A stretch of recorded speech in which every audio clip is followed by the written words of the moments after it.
Ramakrishna is visiting this place, and Vijay Krishna Goswami, who is a preacher, all of you know that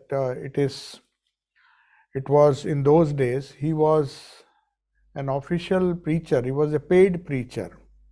So it was some kind of job that he was doing in Sadharan Brahmo Samaj. And he was of a very deep devotional temperament. He was not very happy because you can't be a professional preacher and be a sadhaka or a upasaka and carry on your spiritual practices at the same time. The commitments that he has to make as a professional preacher where he was not very happy with that. And Sri Ramakrishna was trying to explain to him that under the present circumstances, which he was found rather suffocating, he had to find a solution. How can he reconcile between his professional life, which was preaching, and at the same time carry on his sadhana or spiritual practices, because he was deeply devotional by temperament. You should note this particular thing, that Vijay Krishna Goswami belonged to the family of Chaitanya Mahaprabhu, the Goswamis of Vrindavan. So basically they are very devotional by nature. And Brahmo Samaj, being a member of the Brahmo Samaj, he was not supposed to worship idols or God with form. They believed in a formless God. And naturally, Vijay Krishna Goswami found it very difficult. He was highly emotional by nature, deeply devotional by temperament. But at the same time, the Brahmo Samaj for whom he was working asks him to preach. He was required to preach a formless God. Maybe deep within he did not have that kind of faith. And that is why he used to often frequent Dakshineshwar and seek the company of Sri Ramakrishna. In fact, Keshav Chandra Sen himself, though officially their official stand was that they should not be seen worshipping a personal god, especially idols. Idol worship was prohibited in Brahmo Samaj. So this was a contradiction with which he had to deal with this contradiction, and his deeply devotional temperament very often brought him to Sri Ramakrishna. And Sri Ramakrishna recognized this difficulty. But he told him, don't worry, that's part of your job. And he's asking the question, how should I live in this world? How can I reconcile my profession with my personal, individual spiritual practice? So the question he asked, and obviously as a preacher, he was a married person, he had a family to maintain. Preaching was part of his that was the only means of livelihood. And being a professional preacher, many times he had to do things against his own wishes. And he's trying to complain to Sri Ramakrishna. See, under the circumstances, I am not free. I feel that kind of bondage, a sort of bondage, when for the sake of money I have taken up this job. I am not free to practice whatever I feel is good for me. So Sri Ramakrishna assures him, says, never mind. So he's asking the question, as a householder, as one who is bound by the compulsions of his job to neglect his sadhana and the wonderful advice that he receives from Sri Ramakrishna, he is feeling a bit guilty. So he's asking, as a householder, can I realize God? Is there hope for me? Because you see, this is my profession. And most of the time I have to fulfill my duties, my commitments to the Brahmo Samaj. So he asks him, how should I live in this world? How can I combine or reconcile my professional job with my own personal sadhana? So Sri Ramakrishna says, don't mind, never mind. Even if you are a householder, if you are sincere, you can attain the Lord even while you are living a family life. So that was a great assurance. He perhaps thought that I need to renounce this world and give up these worldly ways. But he says there is a solution even in this situation. The problem is I and mine. That is what Sri Ramakrishna used to very often say. It's the ego that causes problems, not the attitude, or maybe not the way of life that you pursue. You may be a householder, you may be a monk, but if that I and mine, the feeling of ego doesn't vanish, he says, then you are in for trouble. So what is ignorance? In very briefly put, Sri Ramakrishna explains to him this I and mine. So even if you are living in a householder's life, if you give up this sort of doership, that I am doing all these things. So how does one attain to this state while still living in a household life and also doing one's job as a preacher? You can't get rid of ego so easily. So Sri Ramakrishna gives a wonderful solution. We discussed about that wonderful parable he used to often quote, and he's telling Vijay Krishna Goswami, live in the household like a maid servant lives or works in a rich man's house. So that's the advice he's giving. It's giving these examples, these parables, or these wonderful similes that Sri Ramakrishna tries to explain to the devotees there who were present. Most of them were householders, because Brahmo Samaj did not insist on monasticism. Brahmo Samaj in fact encouraged that people can continue this very little room for monasticism, maybe following some of the other religious traditions, like Islam doesn't have monasticism. So all the preachers, they were all married people. You need not be follow the path of celibacy, or you need not be a monk to preach, to become a preacher of the Brahmo Samaj. Most of them were householders, including Keshav Chandra Sen. So he says, if you live in the household, then live like a maid servant in a rich man's house.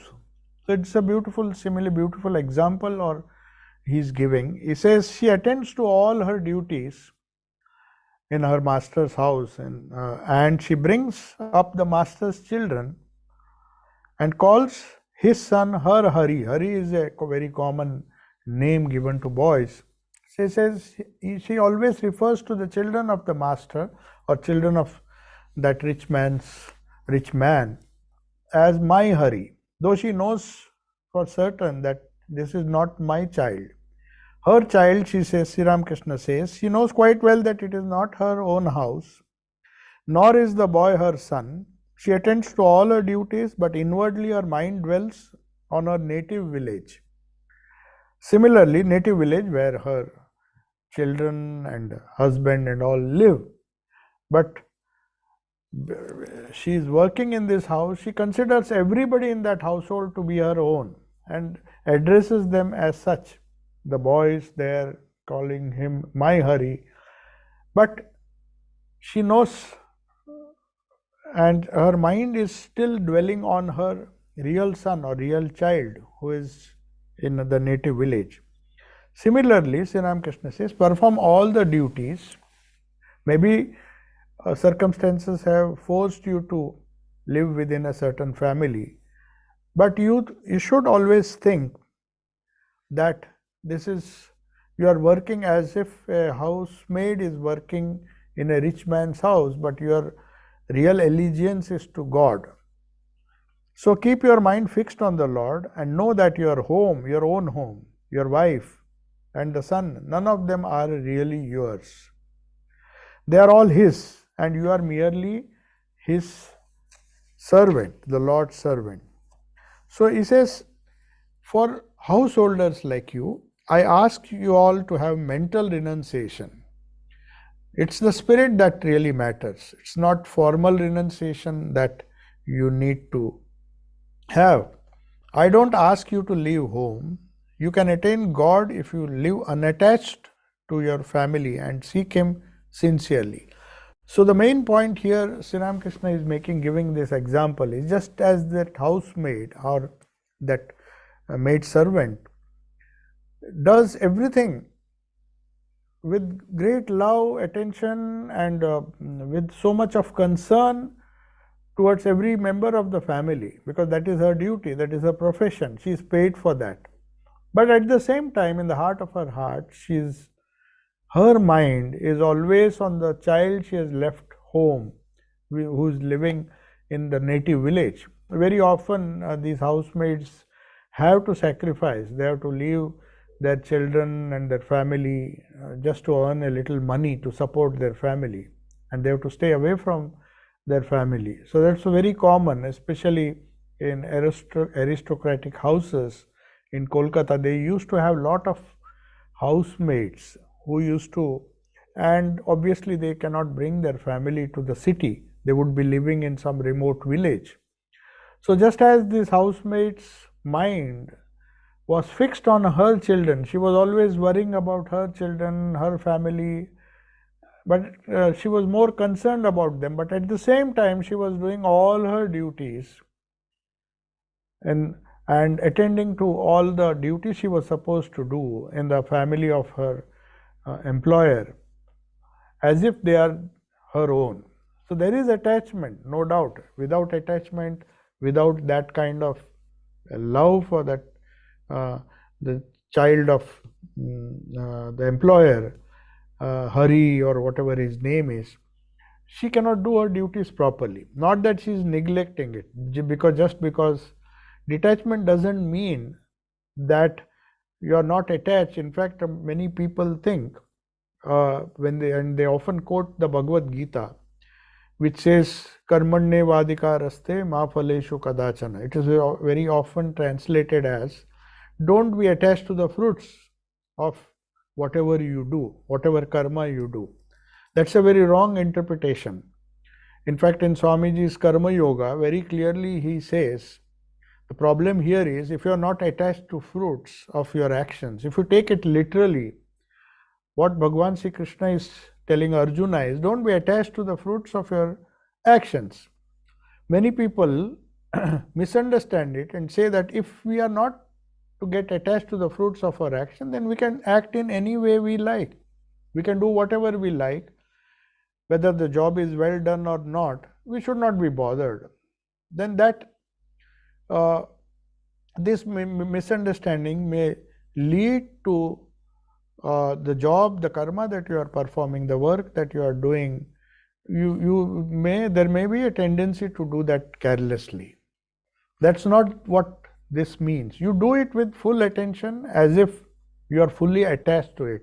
But at the same time, in the heart of your hearts, know fully that the work that you are doing is just part of your job. It has nothing to do. Your attachment is with somewhere else.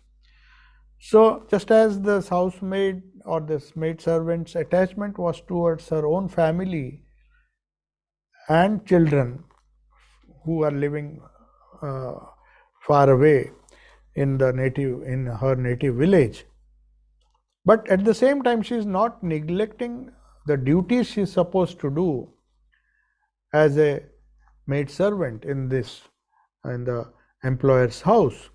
She considers all of them her own, but at the same time she is not attached. Attached in the sense her devotion, or maybe her mind is fully concentrated or focused, or maybe attached to her own family and children.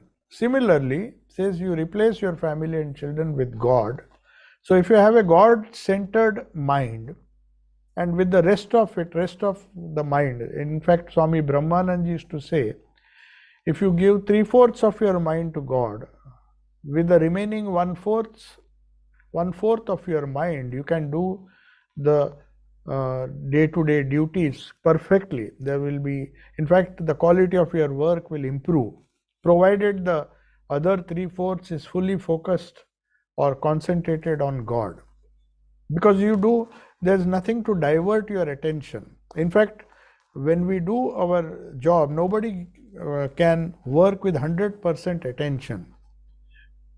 Even if we use one-fourth of our mind or attention on a particular job, the remaining three-fourths is full of worries, anxieties, and other thoughts, other distractions which occupy our mind even when we are focused on our own work. That is the reality. So Brahmananji used to say that the three-fourths of your mind, if you focus on God, the one-fourth portion of your mind is enough to do your job perfectly. In fact, the quality of your job will increase. That is what Karma Yoga is all about. Your mind is on God, but you perform all the duties. The distraction which would normally take place because of lack of control, I mean, we cannot control our mind. So even while we are focusing on our job or some task that we are doing, the rest of the mind is very often jumping about and getting distracted, running in 1,000 directions. So that decreases the quality with which we can focus on the task at hand. So that is what normally happens. But if one trains one mind during leisure hours, whenever we have time, if we focus our mind and try to concentrate it on God, so during while we are performing our tasks, when we are not able to meditate, a undercurrent of that remembrance, that prayer or remembrance or the japa or the spiritual sadhana that we did, that undercurrent remains, and that undercurrent prevents the mind from being distracted. So you are able to focus on the task at hand and do a much better job as Karma Yoga. So that's this idea behind Karma Yoga, that you support it with your meditation. The very essence of spiritual life is to develop your mind in such a way during your leisure hours and not allow it to drift beyond a certain limit. If one can do that, that's why as part of the sadhana, they say after you finish your spiritual practices, don't just allow the mind to get distracted. Read some good books, which there will be a little distraction. In fact, anything other than focusing on your ideal or the Ishta or the mantra that you do, the prayers that we do, anything other than that is a distraction. But if at all your mind has to be distracted, let it be focused on something connected to your goal, connected to your ideal. Say, for example, they say that if your Ishta is, say, Krishna, and when you are not meditating on Krishna or when you are not repeating his holy name, they ask you to contemplate on his Leela or the divine play or the divine drama.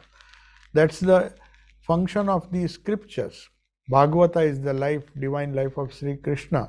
So also the great master, which is a biography of Sri Ramakrishna.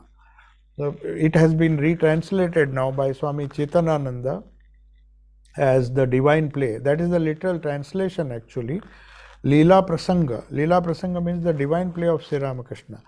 So contemplating on the divine play is one of the things that sadhakas or those who do sadhana are advised to do when they are not meditating. Obviously, we cannot meditate throughout the day. Maybe a few minutes or few hours which we can use for meditation, but after that the mind has to be allowed to get distracted within certain bounds. So reading something associated with your Ishta or the ideal of life, or the Ishta Devata, that is Sri Ramakrishna or Krishna or any other God or Jesus Christ. So when we meditate on the incidents of his life, which is known as the divine play, that is why all the Leela, all these incarnations and prophets, their lives are described in the Hindu scriptures as Leela. It's not just, they are not just leading their lives, they are enacting a divine drama or a divine play. So Sri Ramakrishna's life is also titled as, the name of the book is Sri Ramakrishna Leela Prasanga, which we used to discuss alternately on alternate Sundays. So meditating on him, and when you are not meditating on Sri Ramakrishna, you contemplate on the divine play, which does not allow your mind to get distracted. And rest of the time, when you are not doing either of the two, that undercurrent of the repetition of the holy name that you have done when you are meditating, that helps you to stabilize, it gives some kind of stability to our mind, which again enables us to perform our tasks in the spirit of Karma Yoga. Karma Yoga is nothing but focusing on the task at hand with the undercurrent of the Ishtas, the memory of that undercurrent which goes on, and that stabilizes and that enables us to do the task perfectly. That's the idea. So he says, if you live unattached with your family, he's giving an example.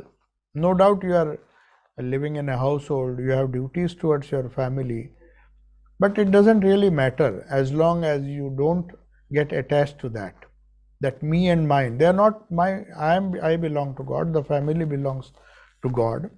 So a God-centered life, whether one is a monastic or not a monastic, can be lived. That's what Sri Ramakrishna is explaining to Vijay Krishna Goswami. Don't be unhappy because you are living a household life. If you are sincere, even you can attain the same goal as renunciates or monks can attain. So now the next topic is Brahmo Samaj and the yoga of meditation. Subjective and objective yoga. This is a very important thing we have to understand. You see, meditation can be broadly classified into 3 categories. We have discussed this in our Raj Yoga class as well.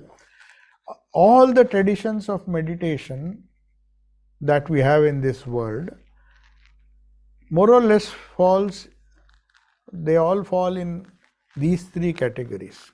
Here Sri Ramakrishna is now going to discuss the difference between subjective and objective yoga or meditation. So the yoga of meditation, Dhyana Yoga, which is the 6th chapter of Bhagavad Gita. In fact, each of the 18 chapters is a yoga. We think there are only 4 yogas, but Bhagavad Gita says that anything that connects you with the Lord is a yoga. Yoga means to join.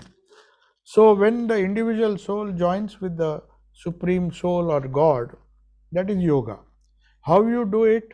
There are, at least in Gita, there are 18 chapters, 18 ways of connecting with the Lord.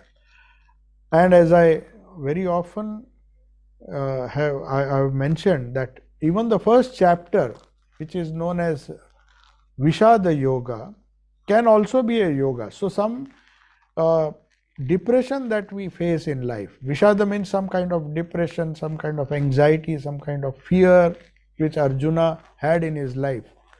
So it's very strange that Sri Krishna calls the first chapter is titled as Vishada Yoga. Vishada means the yoga of depression. How can depression lead to yoga?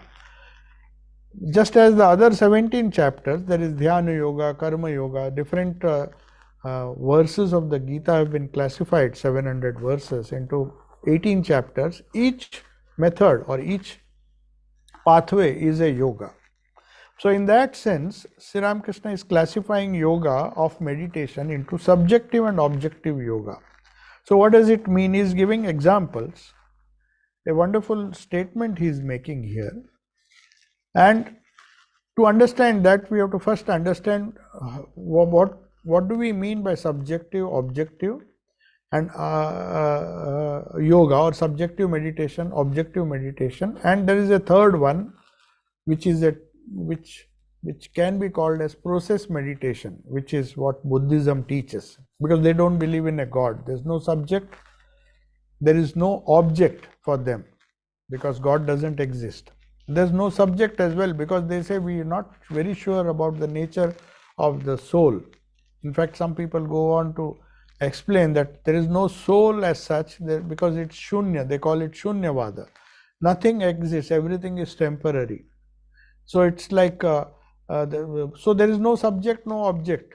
But at the same time, since we are not very sure about the existence of God and the existence of a soul, but we are only aware of the thoughts which connect the two, whatever be the real nature. In fact, it would be wrong to say that Buddhism does not believe in God or Buddhism does not believe in the soul. That's the extreme view that some of the Buddhist schools have. Because when Buddha was asked this question, he was asked whether you believe in a God. Does God really exist? So his answer was very, very diplomatic. He said, did I say God exists? So many people misunderstood and thought, oh, Buddha says God does not exist. So they asked, so that means you do not believe that God exists. So he said, did I say God does not exist? So he just leaves it open, in the sense, he says, don't bother yourself with this particular discussion whether God exists. Why do you just bother? Just focus at the problem at hand. What is your problem? And don't even bother your heads discussing whether there is a soul, immortal soul within, or whatever be its nature, whatever be the nature of God or whatever be the nature of the individual soul. By knowing that nature, by trying to know that nature, superficially is not going to help. So deal with the problem. Now what is your problem? Problem is the mind. There is misery, there is suffering in life. So when there is so much of suffering, try to solve it. And he says by from his own experience, he has found the right way how to deal with this. Deal with your thoughts, deal with your mind. So that can be termed as yoga of meditation. So when we talk of yoga of meditation, Buddhism believes, or all the Buddhistic type of meditations can be classified as process meditations. They are neither subjective nor objective. As I said, subjective meditation is, whether most of the Advaitic meditation is subjective, because they don't bother about the true nature of God or creation or anything. For them, the most important thing is to know yourself, to know the self. So you can't call it subjective meditation. Whereas objective meditation is a person who has firm faith in the divine, in God. Maybe it's a God who is all pervading. Whatever be his conception of God, the God is, to begin with, God is external to him. So it's an object. So you meditate on an object, superimposing the qualities of God on that object, and you meditate and try to attain to a union with that object or God. So that is known as objective meditation, an object outside of yourself, which is not the subject. So that is one type of meditation, the dualistic type of meditation, where you believe in a personal God, or even you believe in some kind of formless God with some qualities. Whatever may be the nature or the whatever may be the qualities of the God you believe in, you meditate on an object. So that is an objective God on whom you meditate, who is your support, who answers your prayers in whichever way you pray. So that is the idea of objective meditation. And most of the religious traditions of the world, except Advaita, and they believe in this type of objective meditation where the object is God and you are an individual soul or a being who worships this God and tries to attain union with that God. So that is, all the meditations, theistic and dualistic meditations, fall under this category. Then there is, as I said, the Advaitins who believe in the non-dualistic approach to spiritual life. There is only one, the self, that exists. So it is known as subjective. So a deep inquiry into the nature of one's own self leads you to that reality. That is what they believe. So it is, all those meditations can be termed as subjective meditations. But as I said, there is another third type of meditation, which is process meditation, where you focus on the mind, deal with the mind, because that is our immediate problem. Think of how you can reduce your desires, as the path has been shown by Buddha. He said, all the trouble, the root of all our troubles is in the mind. As you think, so you become. So if you take care of your thoughts, you will take care of your destiny. That is how they very simply put, it's a process. The thing which connects the subject to the object, whatever be its nature, is what is causing problems. We are in an objective world, and there is something subjective within which interacts with this objective world and causes all the misery around us. If that is the case, then why don't you just see that the process is controlled, the process linking the subject to the object, its desire. For him, it is tanna or trishna, that is the desire of the subject to get attached to the object. He says that is the root cause of all problem. The various desires that pop up in our mind, which make it restless, which make it sad, which causes all the misery of the world. So he says, if there is misery in this world, then there should be a way where you can get rid of misery. And Buddha says, if you follow the path which I have discovered, which I have followed, and then I want to share it with you, the Eightfold Path, that will take you to a state where this misery will cease to exist, the path of nirvana, as he said. So you may call it a third category, which is known as process meditation. So here, now Sri Ramakrishna is telling something very significant to Vijay Krishna Goswami, who was he was part of Brahmo Samaj, which prohibited the members to worship a personal God. They believed in a strange they had a strange conception of God, where God was without any form, but he had qualities. He had qualities like compassion. So Sri Ramakrishna sometimes used to make fun.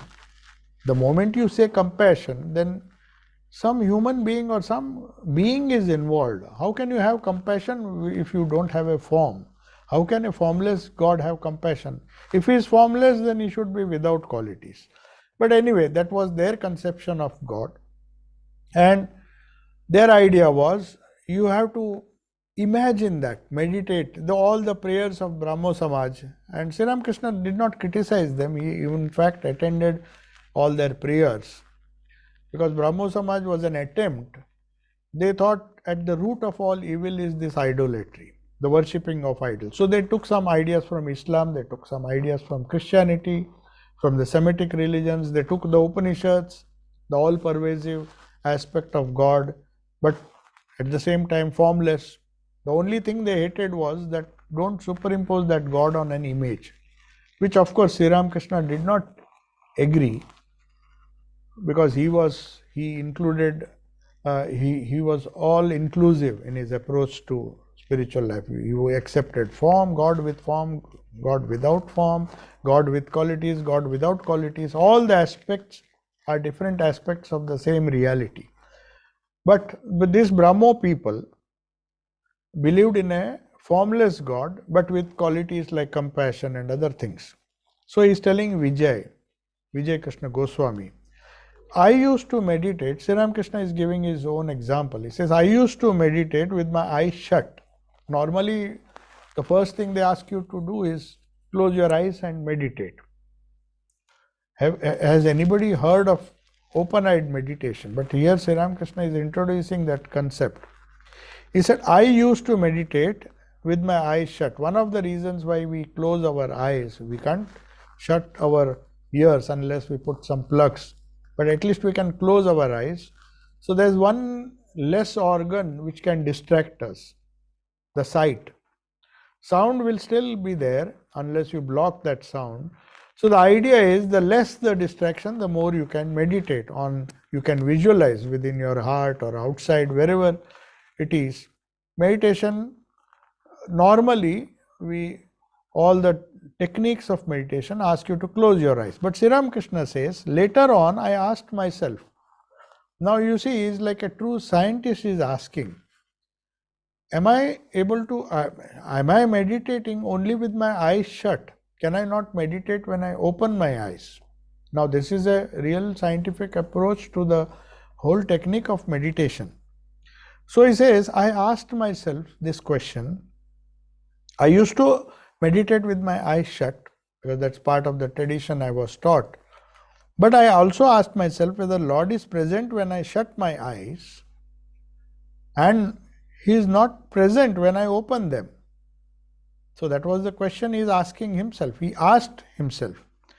I open my eyes and I see that the Lord dwells in everything. The all-pervading aspect of God.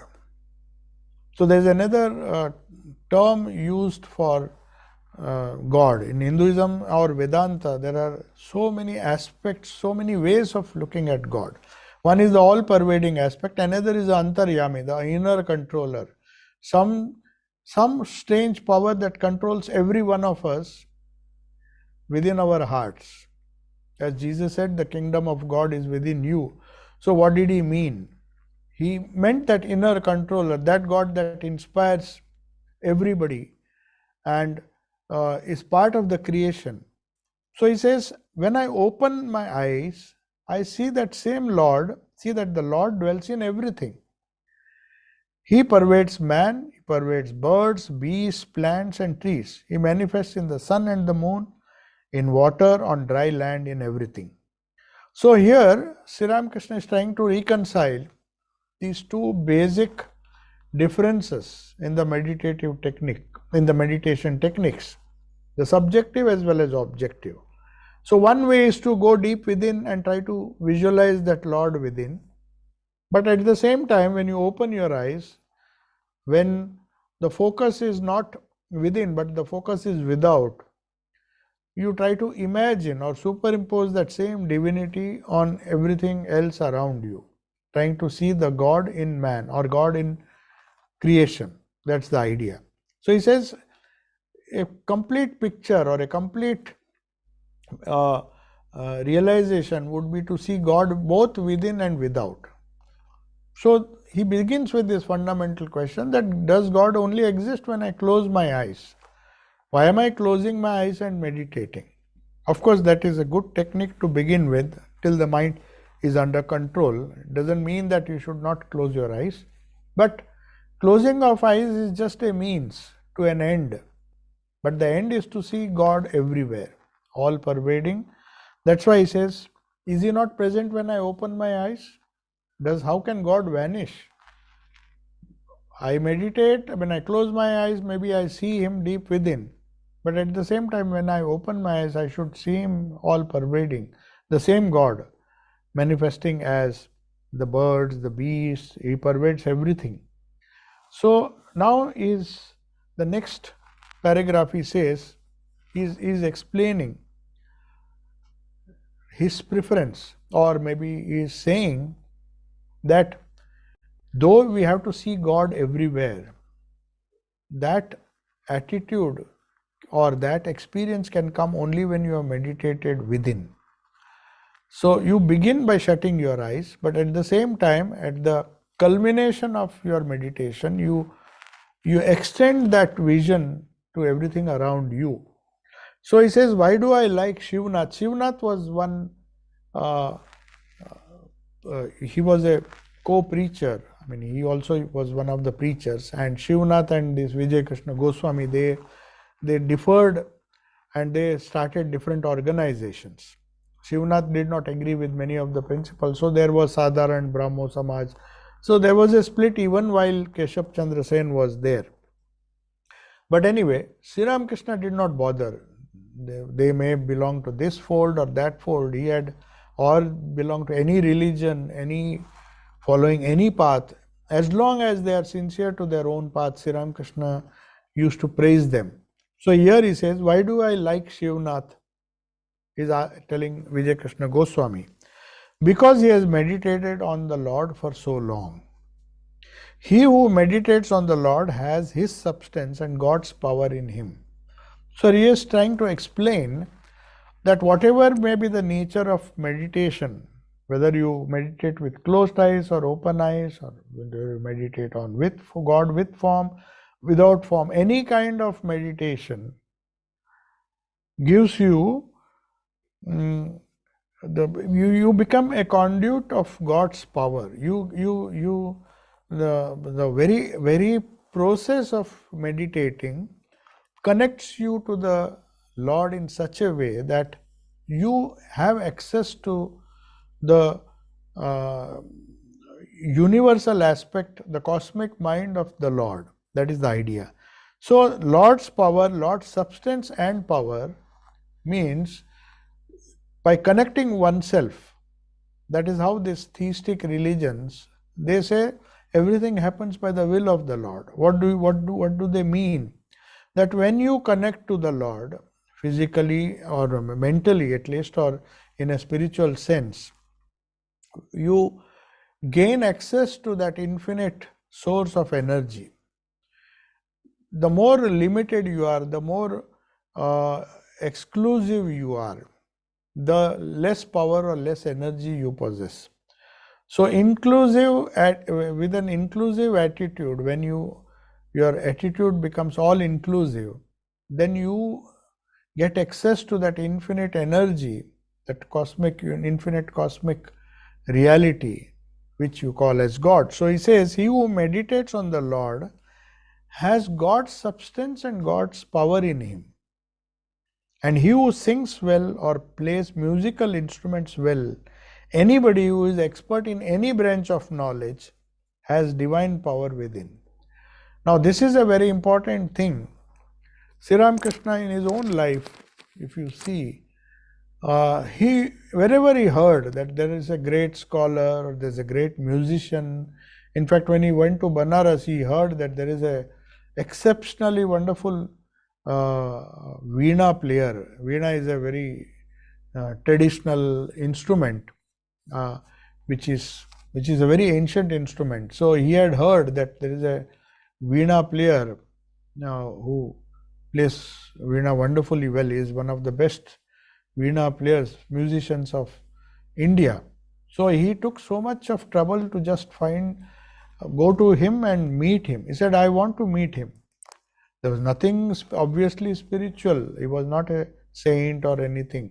But Sri Ramakrishna says that anybody excelling in any branch of knowledge, as Sri Krishna says in the Gita too, he says in the 10th chapter, the 41st verse, Sri Krishna says, whatever being, in fact it is part of the Vibhuti Yoga.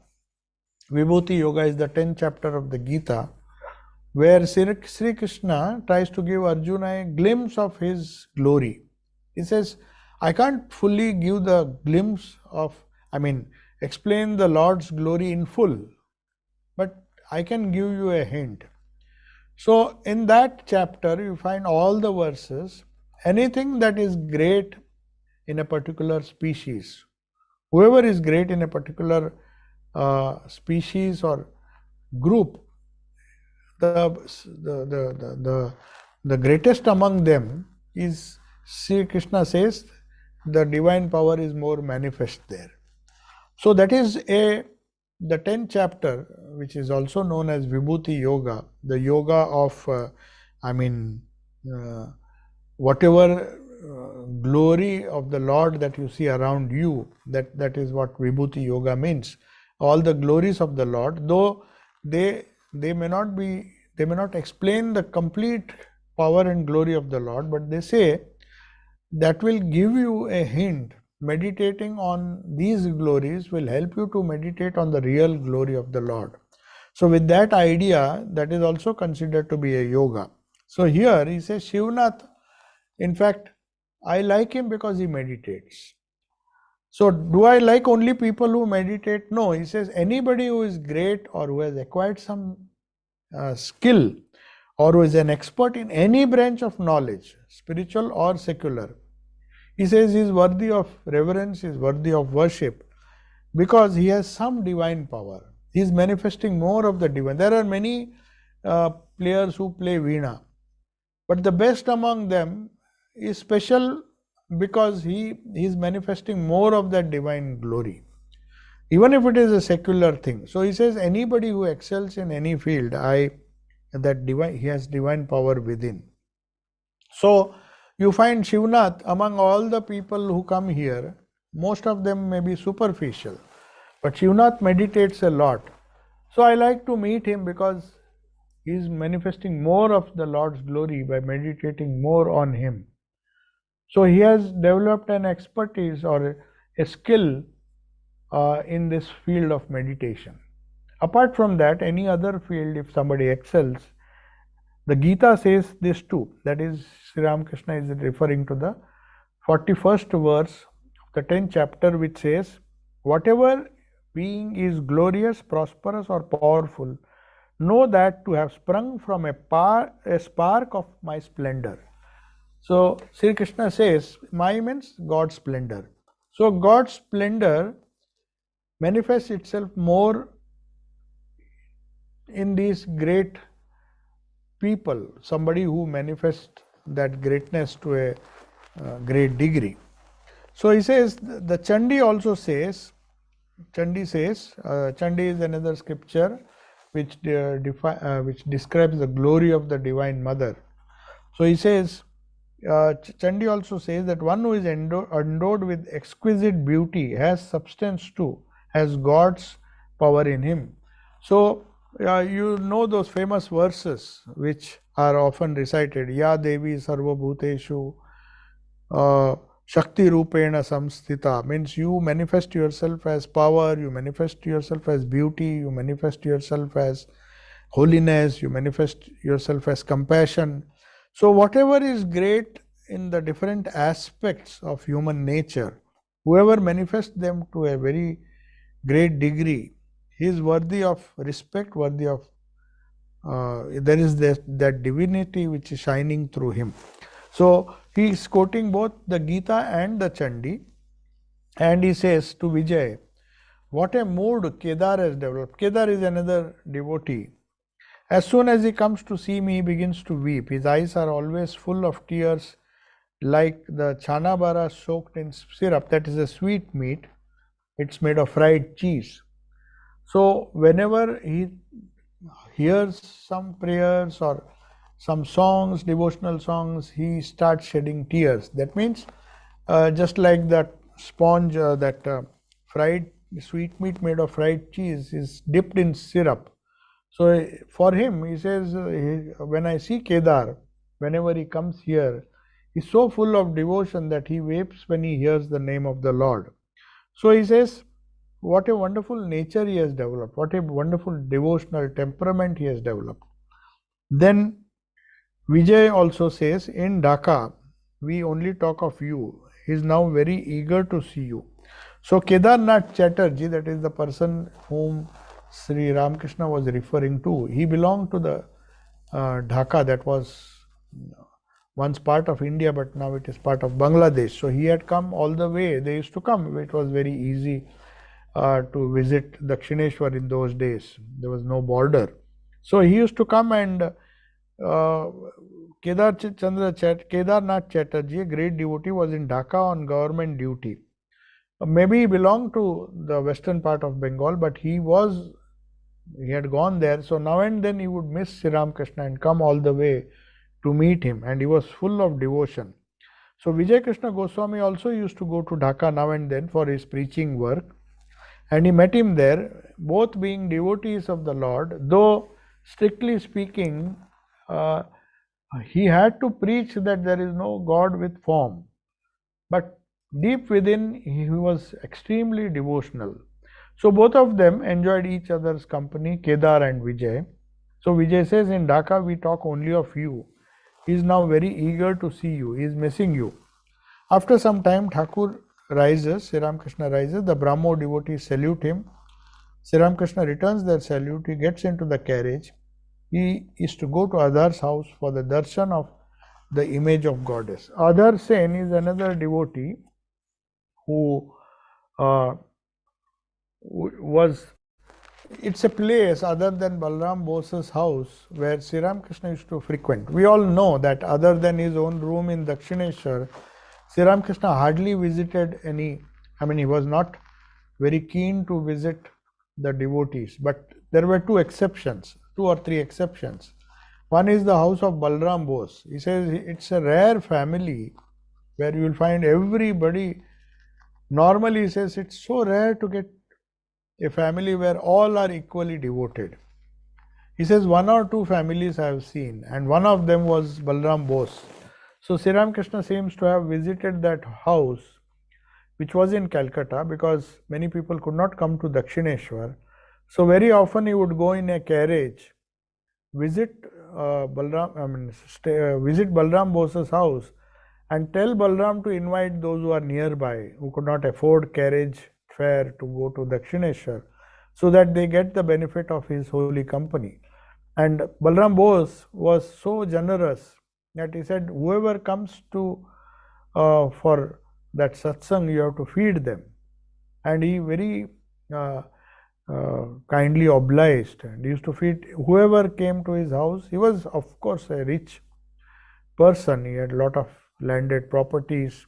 So, but he was very devotional, and Sri Ramakrishna used to say, see, here is a person who is so noble, and everyone in his family share the same attitude that he has. All are equally devotional. It's so rare to find a family where all the members of that family are devoted. So he used to visit that house where he found everything so sacred, so holy. In fact, the direct disciples of Sri Ramakrishna also, later on, whenever they fell sick, when the monastery was not there were no facilities.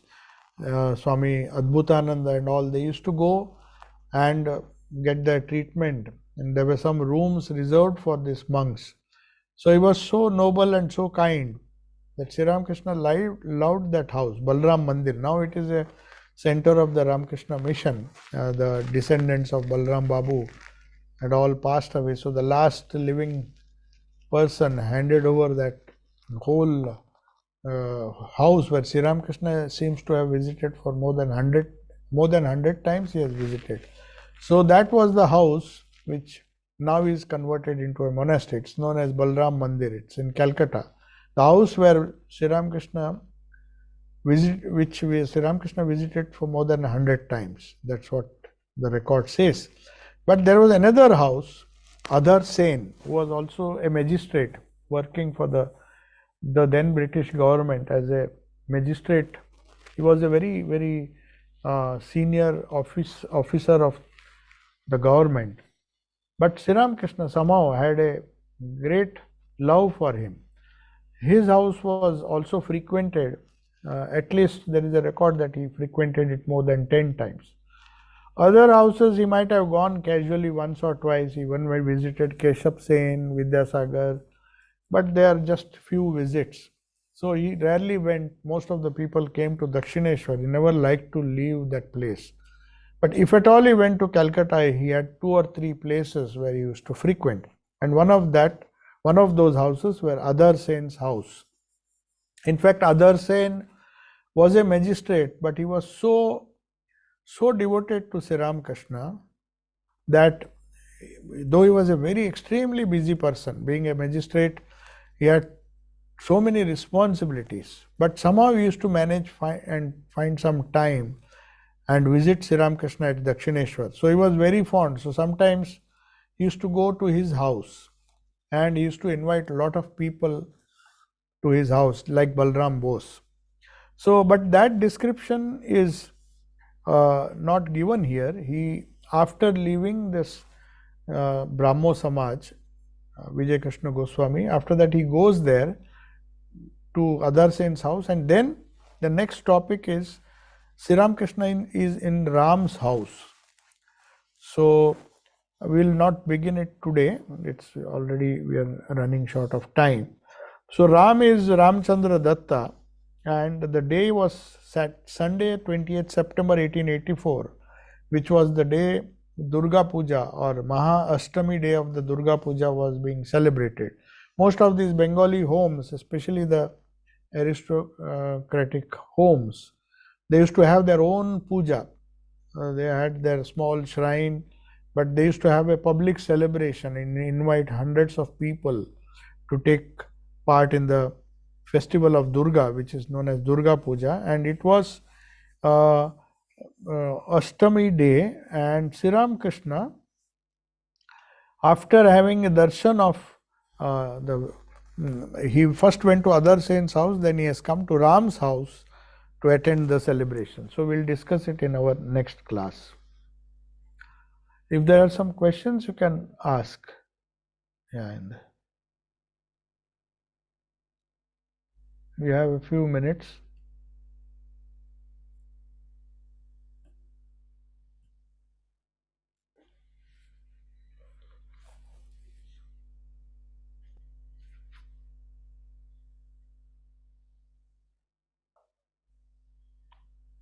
So we'll conclude. I don't see anyone typing anything in the chat box. So we'll conclude for today. Om Shanti Shanti Shanti Harihi Om Tat Sat Shri Ramakrishna Arpanamastu.